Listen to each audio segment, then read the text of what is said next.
বেগুন কিনতে কিনতে জীবনটা বেগুন হয়ে গেছে গা। মানে বেগুন খাইতে খেতে আমার মনে হয় আমি নিজে একটা বেগুন হয়ে গেছি গা। তো দেখাই কি কিনছি আজকে।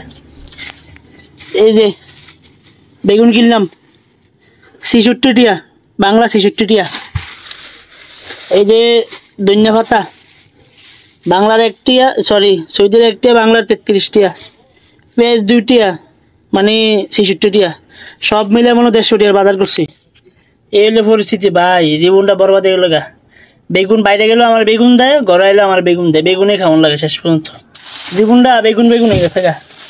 আরে জীবন কি করতাম ভাল লাগে না। কোন সময় কাটমো, কোন সময় রানমো, কোন সময় খায়াম। এখন বাজে কয়টা? ২টা, প্রায় ২:৩০ বাজতেছে। তো ২:৩০ বাজে ডিউটির থেকে আইলাম। এখন আইয়া এটি রানতে হইব, রাইন্দা খাইটা খাইতে হইব, গোসল করতে হইব, নামাজ পড়তে হইব। এই হলো ভাই জীবন, ঠিক আছে নি? এই হলো জীবন, কিচ্ছু করার নেই। আইসি কামাই করতে হইব, খাইতে হইব, জীবন চালাইতে হইব। ঠিক আছে, বাই বাই, টাটা।